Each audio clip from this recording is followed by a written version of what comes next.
kati ebifo byenchakaliramu ba TikTok sije babeera sikubayisaamu maaso but we are not on the same level kitegeera kati nze nsula kololo kati mikwano gy'aba TikTok agisula makindi nakujamba lya ku red carpet ku Serena ate nzigira mu lugabire okitegeera wentuka ali ku Serena nga nyingira ku carpet ngandyoka njambala ngamba driver lugabire zikole ki zize mu motoka okikola otya sisi akudamu konoonera ngatto yange wano ebyapa ebyo nza yamugamba abikole tuba omuzungu twera twabikola ali ku NASA tukana neewunya nnyo ng'abijjeeyo kyokka mwatuka mu lutalo bwe twatuka mu lutalo wajjeebye ebyapa namugamba tugenda kubyewolerako omuzungu okitegeera yali ddiiru naye n'ayonoona nga tetunakola mulimu ogwo kati tuba tutandise okuyomba ajjayo ebyapa kati ebyapa by'e Uganda bikwataganira wa ne Netherlands nsisobola kubeera na mukazi kati omukazi sawa zino aba yanfuukidde ddala ezike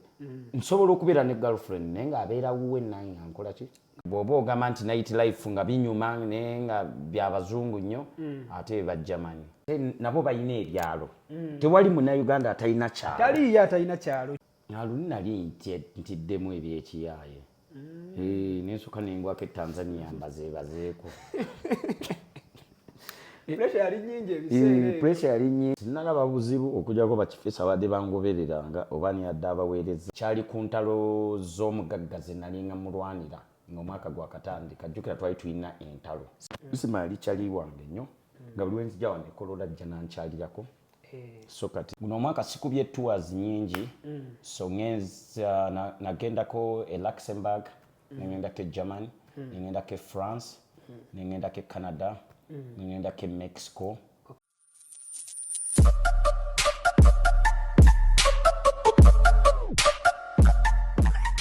Uncle Rich ogamba otya ndistede alright Darius Media tuli wano bayitawo bakyaliki bayitawo kololo the most expensive here in Uganda osula mbagagga badde nyambuka jukire moro kanjire seri kwa Kashia Mall waboda nangamba osula eno nemuga nabwe nzulaba nangamba nemungabo nino musama gwenzulaba nangamba oyo kati ayinamu nangamba nabasama abasula eno waggulu nabo baba balinamu Uncle Rich wano sasula omwezi kuba kwati omaze ndoza kugenda wera omwezi okuva wajja ngenda kubeera wano ennaku 5.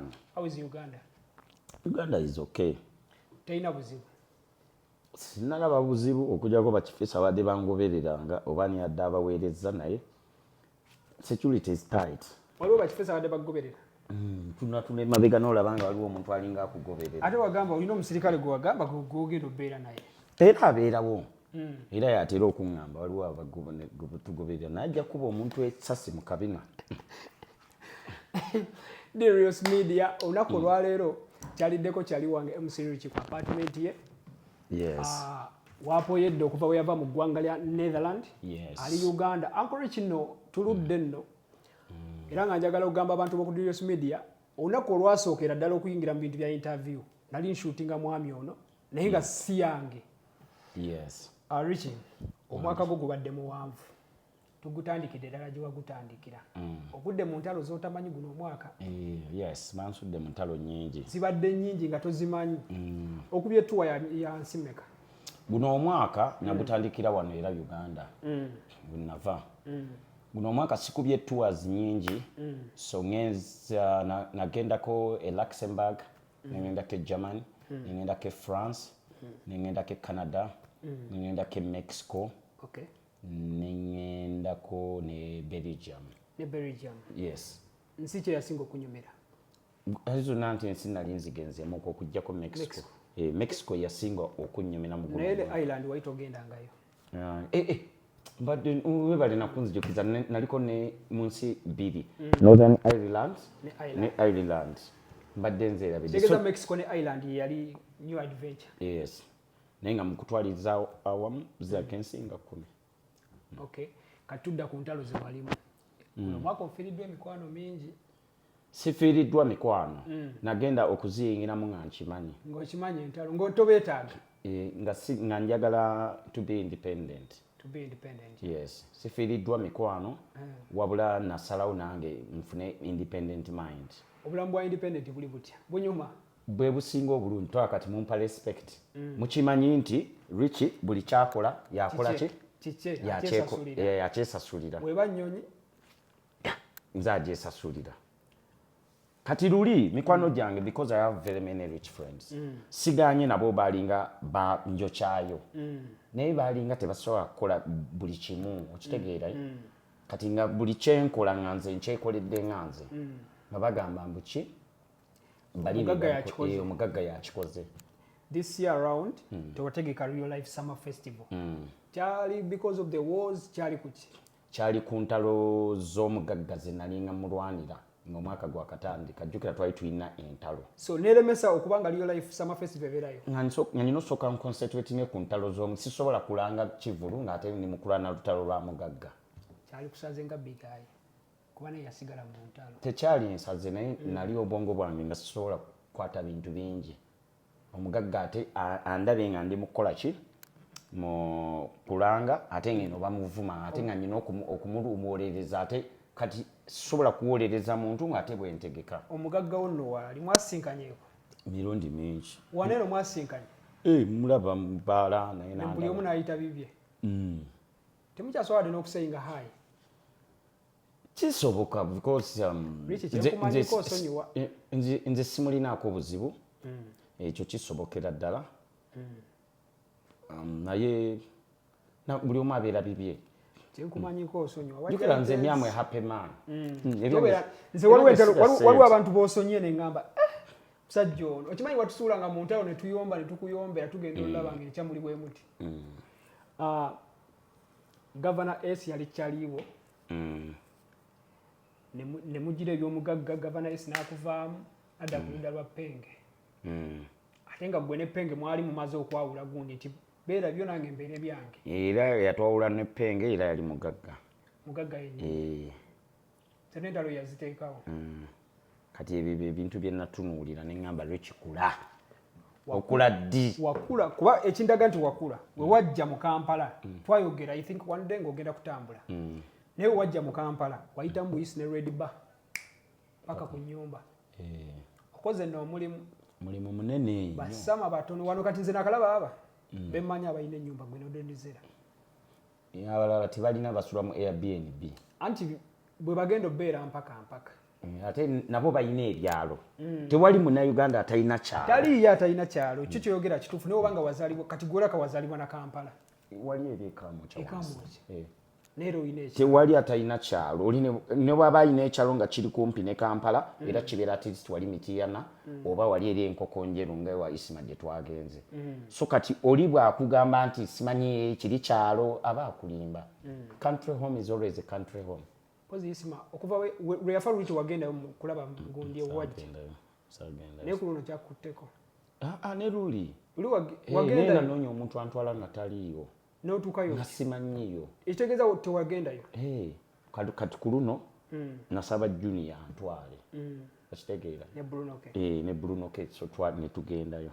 How did you feel ng'olabye amaka ga muganda wa mapya ga Isima? Of course ennaku ekukwata Isima yali kyali wange nnyo nga buli wenzija wano ekolola ajja nankyalirako so kati of course nabadde nyino kikola I did it from the bottom of my heart. What since no feti bakyaliwe bangi wano kati nze weyafa nalange ndi wabweru nali Europe by the time we yafiira naye natambulamu era naye ekineewuunyisa nti amazima ga Katonda mugulu sirinyangayo era watuwadde kyali waliwo n'abeeyita bakyalibe nti be baamuwa ne ssente okukomawo nabo tebannagendayo tebagenda naye kubanga bo baali bamwagalako likes na views kati byebintu bye nastopinga sikyagala muntu kubanga njagalako ebyo views zange sikyazirina okyazirina sebo ku Facebook nagamba omutwe gwange sigulina Facebook gwe ne Penge mu mwasigalayo abasigadde bonna okimanyi TikTok nyangu yakkuba ne Facebook bangi beyali yalema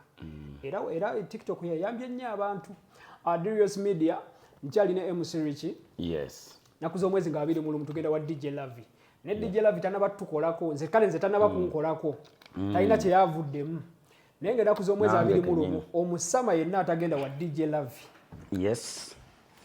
Richie wangi kilabu okuva wakomyewo club zikubyemu katono obadde mu tour ezo ziri expensive. How do you manage that? I work. Nze sente zange zonna zenkolerera nkolerera nnyo ekintu nga kiyamba nnyo nze okitegeera nga nze asooka okufuna ki happiness. Yeah. Kati so mba na planning nti bwe najja ngenda genda eno ngenda kukola safari eno kino kye njagala okukola. I always want to challenge myself. So kati bino ebyamabala ne mabala nsipendinga naye ate nno ekyewuunyisa nze nnywa Uganda Walagi n'ate nsobola okugulira abantu NSC oba mateero okitegeera naye si bya buli lunaku oba nengulira abantu naye kati ebyo nabistopinze. Waliwo olunaku wobeera wano ne luziba no nga tovuddeewo? Waliwo nadde ndwadde ennaku bbiri fatigue nga akambeere munda sigenda kufuna. Uncle Rich mbadde nkubuuza gundi ezo ziri expensive than this? Which tours? Tours ziri expensive than bus? Yes, tours ziri expensive kubanga okusula obusuzi mu Safari Lodge kiyinza okutwalira $300. Nze nzitambuddeko naye badde ngendera ku bwereere. Ng'obadde olina omukisa. Okitegeera badde ngendera ku bwereere era nakulabye ng'ogamba how expensive are they? Ziri very expensive kubanga nawulira luli ng'ogamba ogenda okunoonya ebiziko ku tracking amazike. Ate amazike gasinga obeera expensive. Go omunnayuganda yasasula $300 kati nze ndi mugwira nina okusasula $1,500 nsasule ne za lodge mu paaka. Darius Media tukyagendera ddala mu maaso ne Uncle Richie. Uncle Richie, IGP yazze IGP mwali naye temunaba kusinkana. Yakututte eri ewaabwe gy'awaana Arua tannantwala naye yansuubiza era neetegese ngenda kugendayo. Naye wona agendayo ojja kumbuulira. Arua y'emu ku bibuga ebifuwano. Ne baŋŋamba mbu Arua eri kumpi ne boda bbiri. Anti yo nga yo eri kumpi ne boda ya ya Congo. Congo ne South Sudan. Butereevu naye si nnungi. Nze ngimanyi bulungi.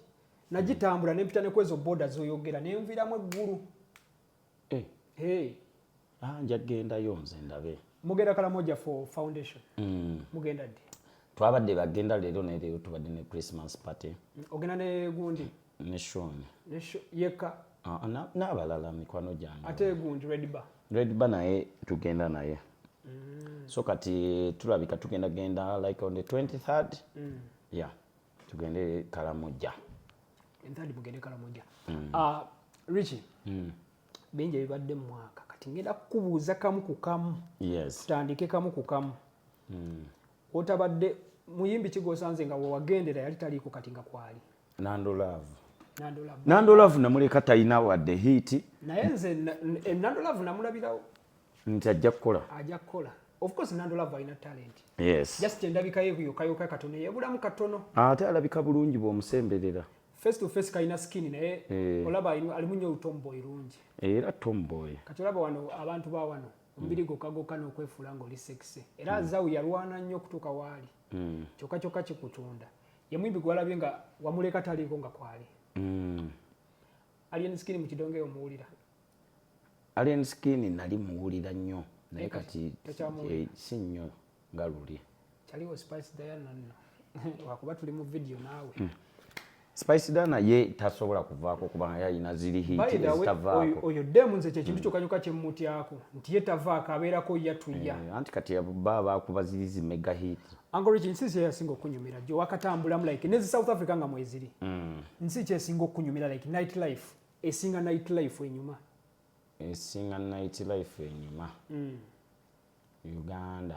Uganda esinga South Africa. And South Africa ina gundi limitation. Ina limitation. Kusawa. Nenga ati night life ya enyuma. Kati bobo ogamba nti night life nga binyuma nenga byabazungu nnyo ate ba Germany ina Hamburg. Baina night life mu kibuga kye bayita Hamburg. Kyekisinga mu nsi yonna okukyakala ennyo. Naye Uganda of course the night life is really good. Oba omuntu anoonya night life. Okubye nnyo Abanyarwanda this time around ku live. Ng'ogamba Abanyarwanda si balungi nga wali osuubira. Ogenda Kigali? Ngenda gendayo. Si bwento abantu banfuna bubi. Nagamba nti Abanyarwanda abasinga obulungi. The beautiful ones. Tebabeera nnyo mu Rwanda bavaayo. Watambula gwe tewalabayo wadde? Nalabayo naye batono. olabayo nga batono si enamba gye wali osuubira kubanga omuntu aba ayogera ku bakazi abanyarwanda baba boogerako nga abali beautiful like buli omu mulungi ababi be batono like we tuba twogera ku beauty naye kati nze abalungi nabalabye wali mu mezo bano bulijjo bendaba ku Instagram n'ate nze bwe nali eri ate nalaba balala Anchorage.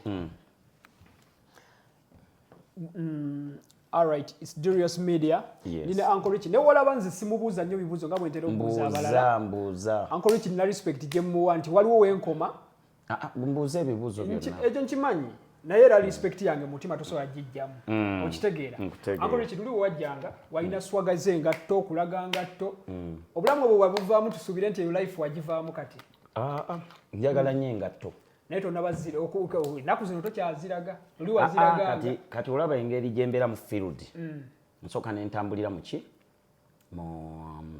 ngatto ezikola field banoonya content wano wabula engatto zaawo wano tezisobolawo kati olaba engatto zange zonna mweziri omwo munda nyinamu suitcase meka 3 zonna za ngatto nyinamu emu ey'engatto kati waliwo pate gye bayita one man one bottle ngenda kujjayo keemo pate ki gye weesunze eyo gy'osinze yaani eyo yashira Gashumba yashira kitegeeza zali yategese teyategese ku luno so kati tugenda kubeera ne kati ne wa DJ Ravi nayo nzije ewa Shoni leero yategese eki Shoni alina album listening Shoni yatandiko toseka ate oseka biti kyaliwo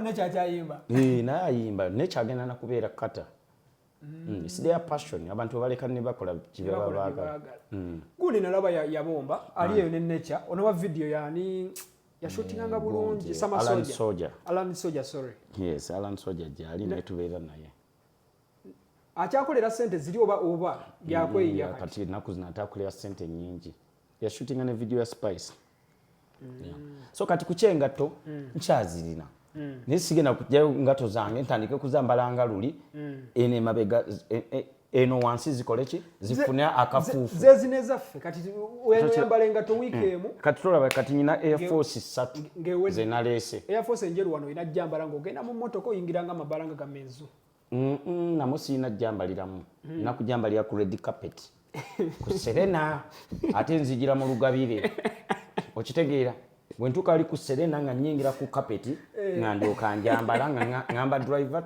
lugabire zikole ki zize mu motoka okikola otya sitwa kudamu konoonera ngatto yange wano Uganda tekisoboka andi kati ffe twambala kopi ate kati gojja kujja n'oligino era nzirina ne bonooba oyagala nsobola okukulagako yes aye nga togenda tulagira ddala tetusobola vaano nga totulaze engatto okitegeera kubanga kati sisobola kukwata ngatto yange ya Gucci waliwo eri engatto gye watulaga egula V8 ekyazirina ezigula zi V8 linda katono tewali buzibu tujja kajjamu era kankateme maze omaze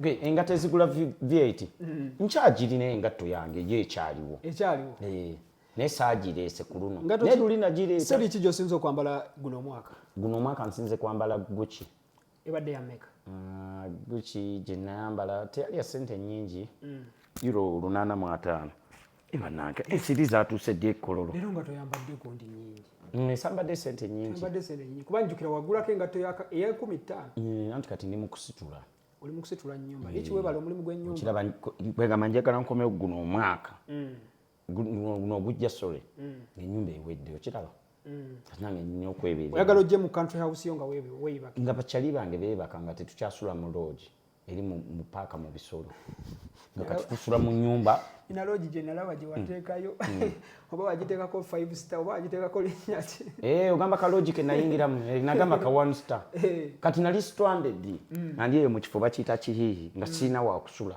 ne bakutwala eyo amazzi byali bitya amazzi ne banfumbira muki mu sepiki ne bandeetera mu kadomola kuba sinaaba amazzi ganyogoga nebe wabimanyiira anaye kati nze ndi mutambuze olaba liki era abanjerega ne banjerega from business class to simanyi one star kanezi tebinkwatako kubanga ne hotel abanjeregazira linsuzeemu tebazisulangamu okimanyi waliwo osaaga n'endowooza ebintu bya serious kati nakulabye ng'osaaga nti oweddemu ng'oli mu kusaaga naye abamu bakitutte nti kiraka kisirias oweddemu jjukira abadde olwadde bakulaba toli out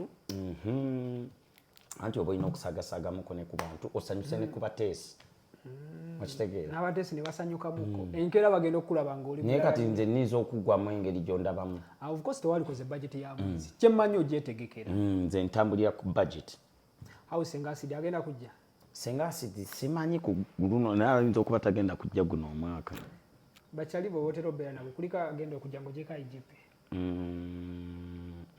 okugjako mikwano gyange abalala botamanyi ba models baani be bagenda okujja abava e Bungereza ne Natasha yaŋŋamba ajja Natasha Ngabire yaŋŋamba ajja simanyi naye nga katulinde tulabe nebanyiza nti okujja ate nga ffe tugenze jukira abavu bajja mu gundi mu January nga basama baweddemu anti tiketi ziba za layisi mu January Uncle Richie badde njagala okuleyo interview ne Kasuku tujja gikola mwasinkanyeeko jo namulabyeko briefly nga tugende Waisima mairwaji interview ya muyinza okunyuma mwesanze mu mood mwenna likino oli down leero sijja kulimba kyoka leero ndi down oli so down anti fatigue naye nja kunywamu oli so down olina onyumira wali naye tujja kuddamu era tukole Uncle Richie tulabe ku ngatto sikati si leero naye nja kulagayo ndoza peya nga 2 ente wali buzibu yes nja kulagayo peya nga 2 njukira nyina okujjayo keesi yange nyina okukola ki byonna nkulage olina tiktok gwalabyeko wano sisobola kulaba nalabye MC10 yes MC10 anti kati nze ba tiktok siri level yaabwe okitegeera bebe balina okujja bandabe ba tiktok bakubuzizaako nje njakalira si gye babeera nakulaba ne Shalom n'entambi okitegeera kati ebifo byenjakaliramu ba tiktok si gye babeera si kubayisaamu maaso but we are not on the same level okitegeera kati nze nsula kololo kati mikwano gy'aba tiktok gisula makindi nakitegeera oba simanyi eyo gundi balina eyo gye basula enajja nankumbi naye waliyo apartments abasama gye basula abamu tonnategula ekkololo wali kumenzu ongambye walabye abawala abalungi sinnategula because kya sente baagala sente ate nze sigula bwe bajja wano batwala butwazi bintu byo baba ayagala atwale buli kimu ayagala myejjaga maisa wange amumalemu ayagala straight jacket yange agitwale atwale perfume tamanyi wajjuguze sente mmeka yes kati abakazi abatwazi sikolagana nabo teba kirasi yange Richi ekintu ekinnuma wano e Uganda ova ebweru n'ekintu kati nina gundi gye najjayo nga njiguze ebweru bagiyita batya Reebok naye najjambala wano ng'ogamba omuntu ebbeeyi tekikukosaamu n'osanga omuntu ng'ayambadde ekintu kyekimu naawe ng'okimanyi ali mulayisi sikyabifaako kubanga era mba nkimanyi ayambadde feke banzege kati era mutunuulira n'ensanga wa bodaboda ng'ayambadde Louis Vuitton oba Gucci neŋŋamba what tuli mu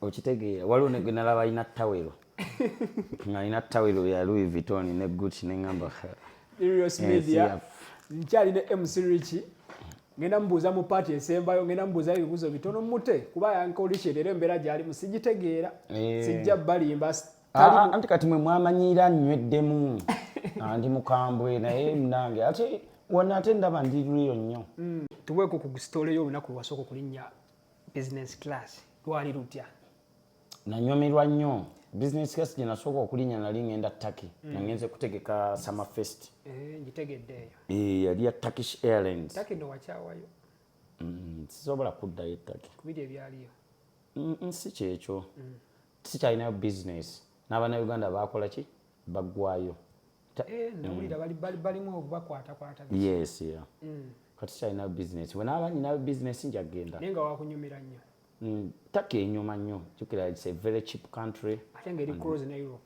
very close only 3 hours ng'oli Turkey mubeera nga avudde Amsterdam n'ogenda almost Ireland Ireland 2 hours tulikyaliko experience y'ennyonyi eyasookera ddala eyagundi ya business class yali etya yampisa bulungi naye ate si yali esinga then ne malate ne nziramu neninya KLM is my favorite neninya ku Qatar Airways nayo yali yakabi nnyo neninya Etihad nayo yali nungi ne Air Canada business class nyingi nnyo kati nabivaako ze nnyonyi zange oyita kubatudde wali mu Kayola n'obasaasira kyasobola kutuulayo okujjako nga ndyawo mu Europe ng'ennyonyi terina business kubanga anti waliyo buli obunyonyi bwa layisi babuyita batya buli nga busatu obwaffe waliwo ka domestic flights yes kati domestic flights I'm contented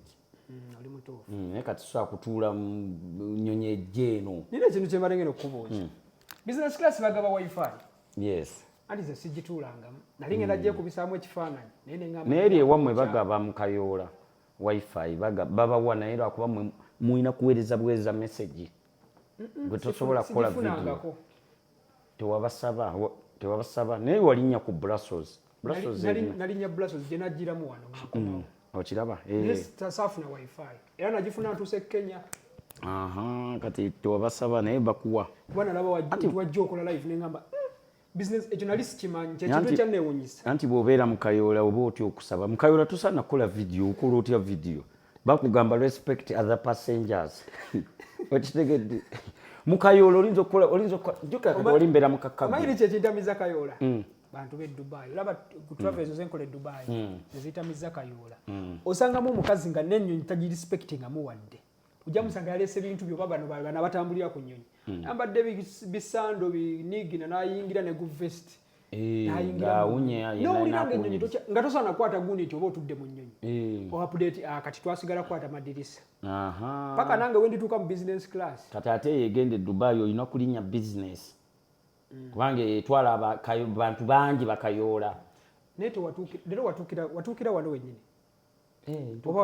ati nawe nalaba wayitanga Tanzania aluni nali ntiddemu ebyekiyaaye nensoka nembwako e Tanzania mbazeebazeeko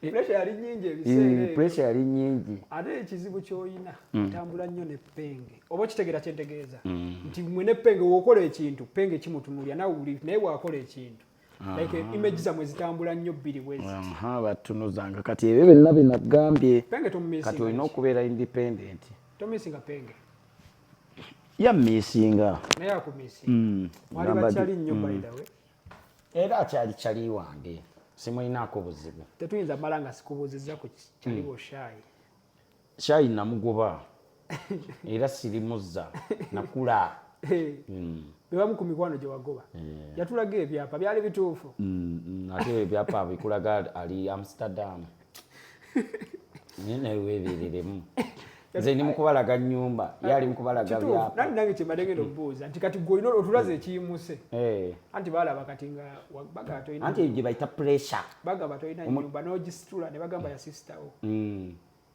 sisita wange ne mubuuza nti aliwa kati gwe tokayana nabo gweolina okubateeka ku pressure mpaka yatulaga nga kyenkana ngeyo fulemu ebyapa ebyo nza yamugamba abikole tubba omuzungu twera twabikola ali ku nasa kyokka neewunya nnyo ng'abijjeeyo kyokka bwe twatuka mu lutalo wajja ebyapa namugamba tugenda kubyewolerako omuzungu okitegeera yali ddiiru naye nayonoona nga tetunakola mulimu ogwo kati tuba tutandise okuyomba ajjayo ebyapa kati ebyapa by'e Uganda bikwataganira wa ne Netherlands kitegeera ebyapa bagiyita pressure abantu abamu beebuuza engeri gy'okolamu ssente ku Facebook bo kikyabalemye mpaka kati Facebook nzibu yakumonetarizinga n'ofunamu ssente si kyekimu ne YouTube oba ne TikTok ebyo ebirala banoonye content batambule sina kutambula kuka they have to be creative. I'm creative. Kulira nnyo naawe mu video ng'ogamba atoteka music lulina agenda nenkola ne Jobless Billionaire twakolerawo kwa Kashia Mall interview nga nungi interview lwagiteekawo netandika piikinga ompulira nnyo nga mbagamba manyi n'oggobwa abantu olaba batukubye omanyi ekyaleeta no copyright bamukubira katika karingi ka iPhone yako akoko kakata video kagita video nga era video yange oba ogisse nga tukoze video ennungi tolaba we nazzewa okuva le nazze wano ezo si sente toziraba okuva waze Uganda ankole kino otambula kati olaba wano gundi views era mbiraba bakulaga last 28 days era zikumpiza obaddewo okirabye anti gwe nkulagako olage obulira abalala bayinza okuloza bya muzannyo so I work for it, you know. Yeah, I put in energy. Teekamu energy. Nentambula ezimu olusi nfiirwa. Ne traveling. Nze bujjo manyi ngamba sente ozijja mukoza bintu zokka. N'okoza ebintu nako kunsasula. Kati bagenda naatera okunsasula nga 26. Osigala ku musaala. Mbeere nga holiday yange etandise. Kati nsaawa zino ninga aweddemu. Naye ate kati bagenda kunsasula omusaala. Holiday yange ebeere ng'ekoze ki? Etandise. Ebyo olina okukola. Naye kati nze omanyi lwaki abantu mbabuulira nti ne mu content ofunamu ssente. To motivate the young ones. Kati nga gwe naye wakatandika okukola. Oddemuko ku maanyi. Tebasobola kusasula nga tolina waaka mungi. Kituufu kyogera. Olina okusooka n'oweza waaka. Olina okukola ate olina okuyiga kyobola abantu mbagamba gujja kugyako essimu. Kati abamu babaloza ndi rude. Naye they are killing my video. Ate sisa kuddamu kola video yemu tekisoboka already amanyi energy oyo goba otadde muze binnumira ddala nakazifuna bbiri ne junior twali wano bebekulu yali atuyise ku NBS waggulu eyo nga agira lyo oluyimba lwe netukola ne junior nice interview ne mugenda mu copyright anti kati bakitegeeza sente oli yagenda ozitwala nanyini luyimba naye yabazitwala zonna kati gwe baba kuwako like 1%. Ate bampeera ddala wali bakulaga. Kati abamu aba YouTube balizo bijirako ddala. YouTube egirekako nebeerako. Yagirekako naye nze kyenkola nange bwenjira mu copyright editing and editing. Ebeeko enoonese. Mfo ky'okubeerayo. Ate mwansobedde abantu ba wano. Simanyi oba lwaki muteekateekako ennyo essimu oba mwagala nnyo abantu bakimanye nti muyina za iPhone. Ebulaaya Abannayuganda buli omu abeera mu silent. Nange era kyankwata. Nze nange ebeera mu silent.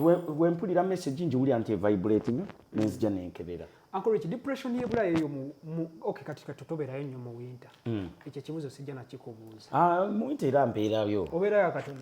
Nga nze yannemesa bulaaya. Era nange njagala kwewala. Omanyi Rich, abantu nga oyagala onyumirwe ku nsi kuno. Gendako Europe mu summer. Ojja nnyumirwa obulamu bw'otanyumirwangako bukyanga obaawo. Omuntu yenna yenna. Bukyanga obaawo. Bino by'owana Uganda bu December binyuma. Naddala nga ye first summer yesoose. Omuntu yenna yalibadde nga mu summer time abeera Europe. Winter bwetuuka nga ajja Uganda. Mikwano gye gikikola. We bali. Balina bangi. Nange kye kintu kye njagala okukola. Kyengenda otandika next year. N'abateesi mbalumize ddala omutwe. Oyagala ng'otambula ojjenga eno mu wakati w'omutwe, wakati w'omwaka. Anti si wokka wano. N'okwenjoyinga Africa endala. Botswana, Zimbabwe, South Africa. Africa kiraka oli mu nsi mmeka kuba nze ndoza ngenda nga mu nsi mukaaga. Africa ensi nnyingi. Just n'abakutuukako ye West Africa. Ate North, Morocco. Morocco. Genda ke Morocco Casablanca nnuma. Morocco nedda. Tugenda laba mupiira.